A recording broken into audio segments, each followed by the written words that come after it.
Question number 6, page number 199, journal proper. Record the following transaction in the journal proper off Rakesh. तो heading देंगे journal proper off Rakesh. First transaction. अब narration नहीं लिखेंगे, सीधा journal entries पर speedly concentrate करेंगे, but आपको एग्ज़ाम में तो लिखना ही है, ठीक है। गेव गुड्स ऑफ ₹5,000 टू अनाथ आश्रम। अनाथ आश्रम में एंट्री हो गई donation account debit to purchase account. इसे हम कहेंगे GGOTS, goods goes out other than sale. So business में से गुड्स बाहर जा रहे हैं लेकिन उसके सामने कुछ भी कैश नहीं आ रहा है। So donation account debit. कुछ टीचर्स डोनेशन की जगह चैरिटी लिखवाते हैं, वो भी करेक्ट है। Charity account debit to purchase account. So donation account debit to purchase account.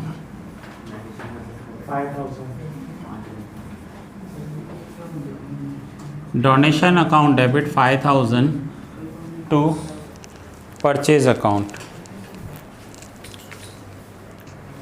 देखो GGOTS, गुड्स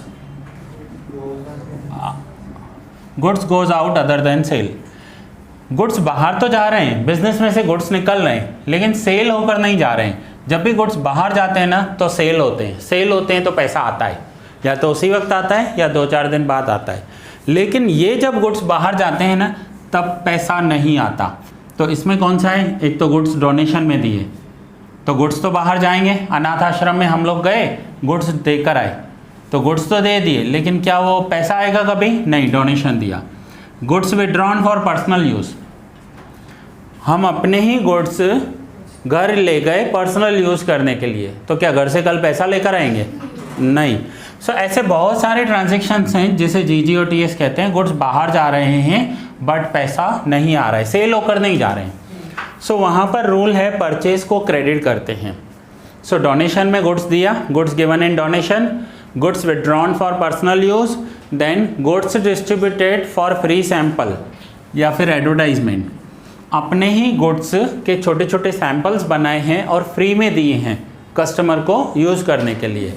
अब यहाँ पर भी गुड्स जा रहा है और ये छोटे से सैंपल्स बनाए हैं, goods given as free sample. So free में गुड्स दिए हैं, अब इसका पैसा तो आएगा नहीं, सो वो भी GGOTS में। Goods destroyed by fire, goods theft, चोरी हो गए। अब चोर आया, चोरी करके ले गया, तो गुड्स तो गए बाहर, पैसा तो आएगा नहीं। सो ये सब GGOTS में आता है और उसमें रूल्स हैं परचेज को क्रेडिट कर देना। क्लियर हो गया? Next, distributed goods of ₹4,000 as free sample.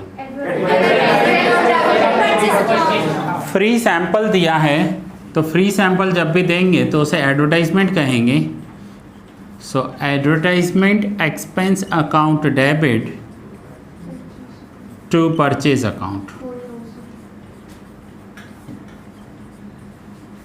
Amount 4,000।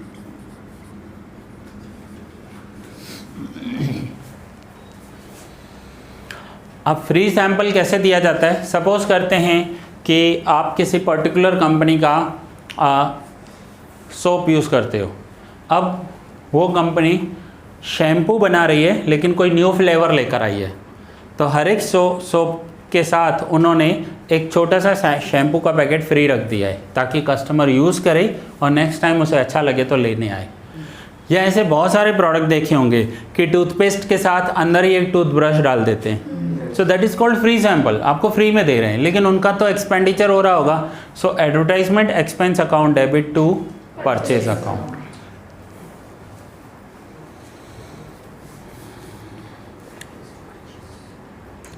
Third, withdrew goods of ₹8,000 from the business for personal use. Drawings account debit to purchase account. Yes. Personal use के लिए goods withdraw किए, उसे drawings कहते हैं। Drawings account debit to purchase account.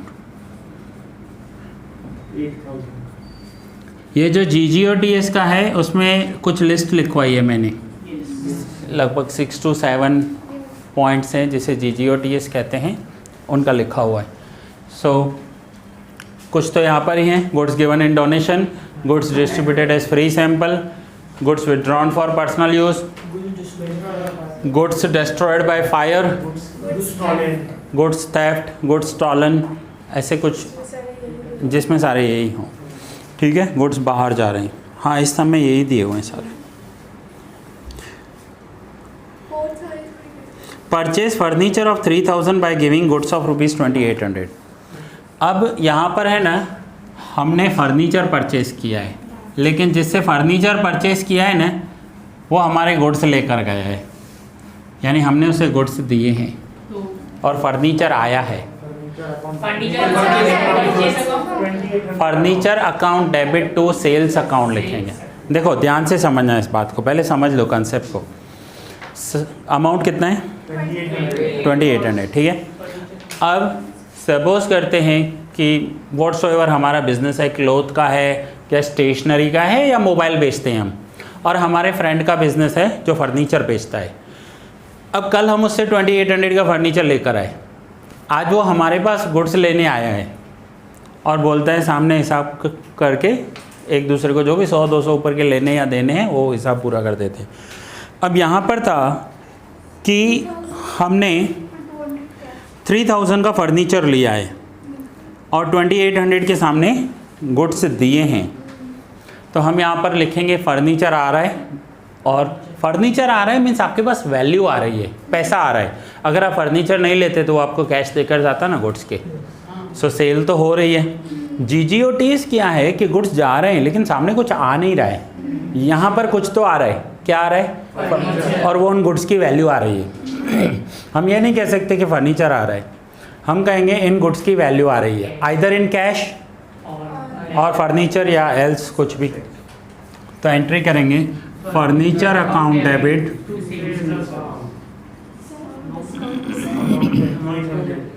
Furniture account debit to sales account. अब amount, हमने जो 3000 का फर्नीचर तो लिया लेकिन हमारे गुड्स कितने के गए, तो हम ये कंसीडर करेंगे कि ये हमारा 2800 का ही फर्नीचर है।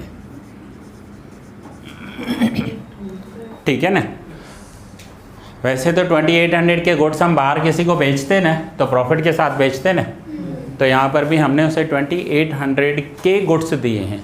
फर्नीचर तो उसने 3000 का दिया, उसने भी तो फर्नीचर पर थोड़ा सा प्रॉफिट रखा होगा ना, सो हम 2800 लिखेंगे यहाँ पर।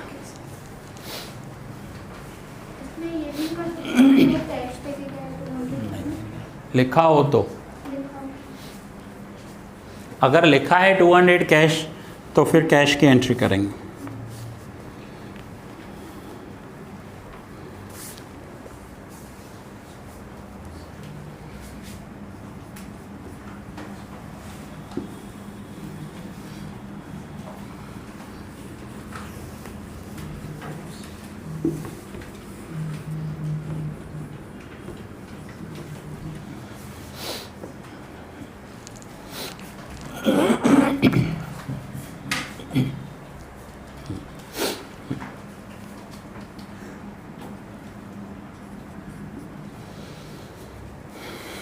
Fifth, goods of ₹7,000 were destroyed by fire, for which the insurance company accepted a claim of ₹5,500. Yash? Insurance company account debited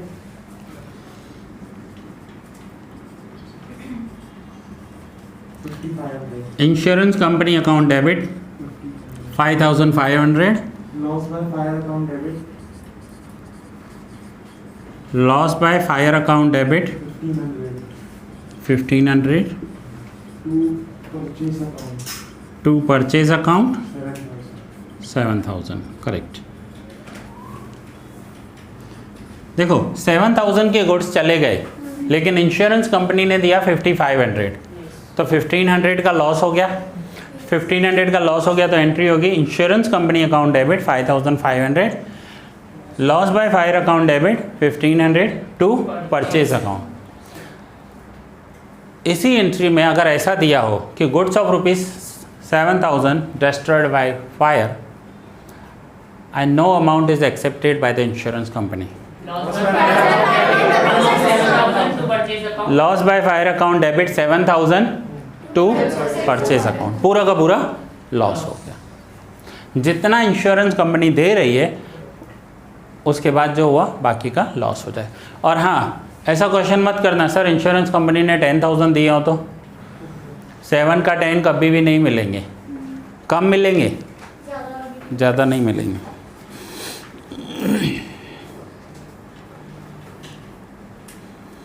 An amount of rupees 2,000 is receivable from Nirali, which cannot be received now. निराली से 2,000 rupees लेने थे, अब नहीं दे रही है Nirali. Bad debts account debit amount 2000 to Nirali account. Yes correct. Bad debts account debit, bad debts account debit to Nirali account.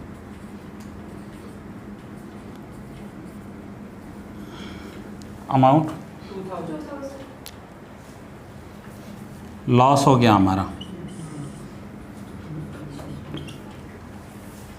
अगर journal entries आपकी अच्छे से की हुई है तो यहाँ पर कोई प्रॉब्लम नहीं होनी चाहिए।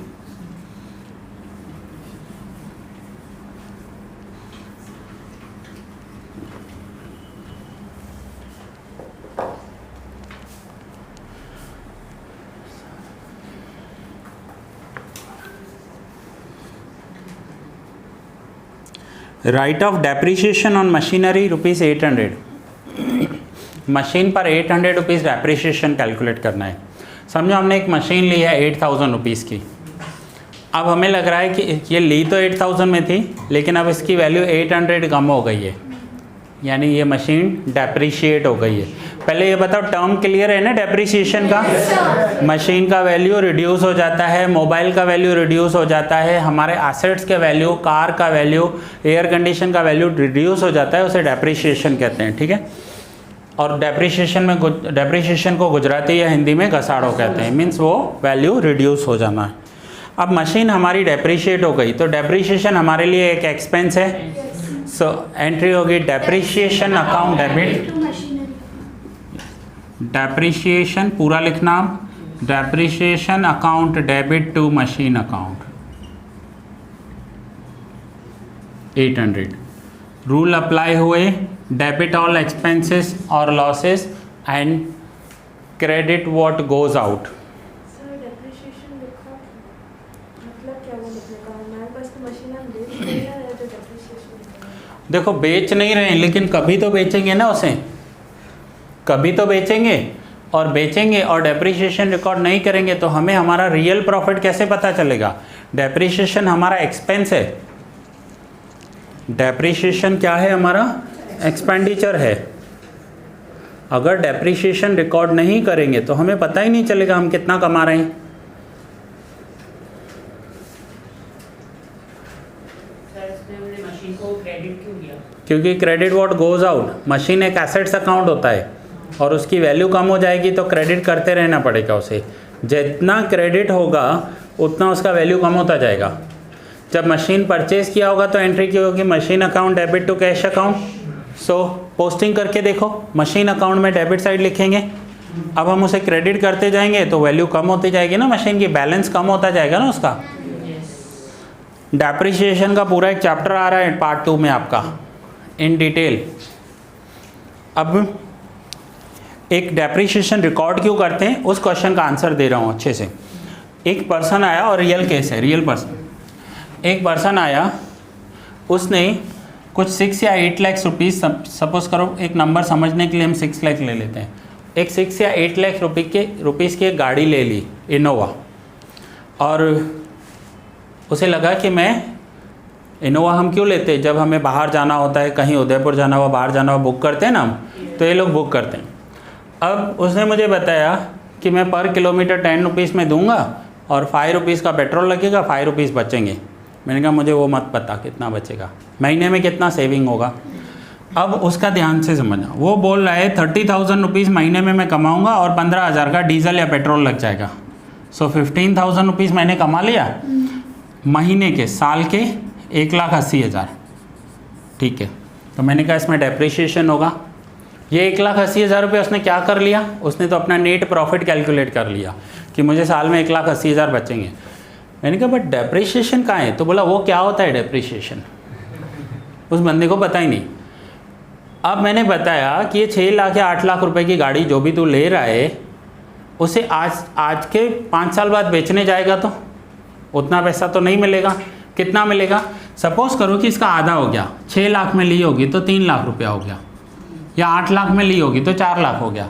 अब वो जो 3 से 4 लाख रुपए का रिडक्शन आया वैल्यू में, वो एक दिन में तो नहीं आया, 4-5 साल लगे।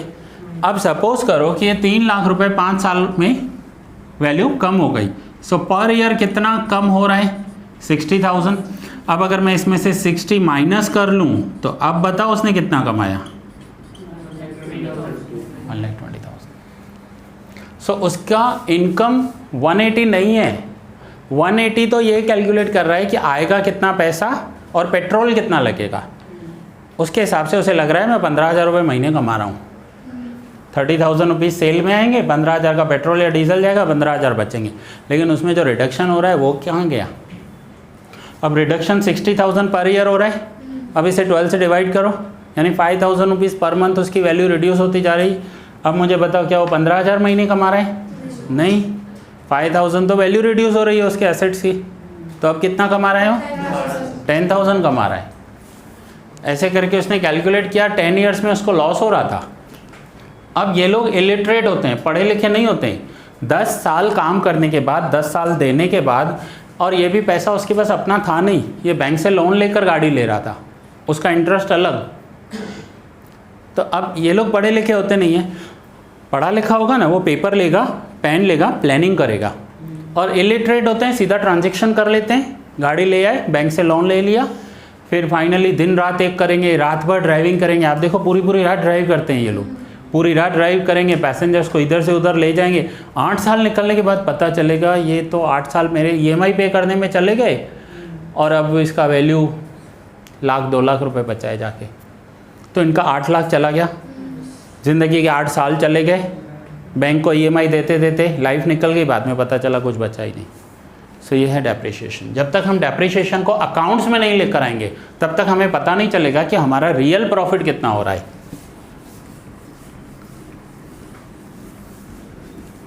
क्लियर हो गया? Next, salary for the month of March is unpaid 7,800। Outstanding salary account debited to cash account. Unpaid है, salary account debit to salary outstanding account. फिर से salary account debit to salary outstanding account. हाँ ये correct है। देखो payment तो किया नहीं है, अनपेड का मतलब क्या होता है, पेड नहीं किया है, तो कैश का तो कोई एंट्री आएगा ही नहीं। तो यहाँ पर सैलरी हमारा एक एक्सपेंस है, तो एंट्री होगी सैलरी अकाउंट डेबिट, ये रूल अप्लाई हुआ, debit all expenses to outstanding salary account, ये लाइबिलिटी है हमारी। आउटस्टैंडिंग सैलरी को लाइबिलिटी बोलते हैं और लाइबिलिटी ऑलवेज क्रेडिट होती है। 7,800।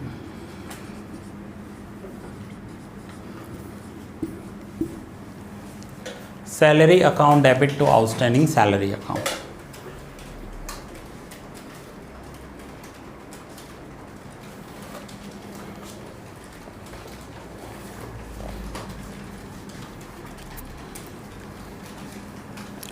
आउटस्टैंडिंग सैलरी लाइबिलिटी है इसलिए डेबिट करेंगे, कुछ भी पैसा हमें पे करना है वो हमारी लाइबिलिटी हो जाती है।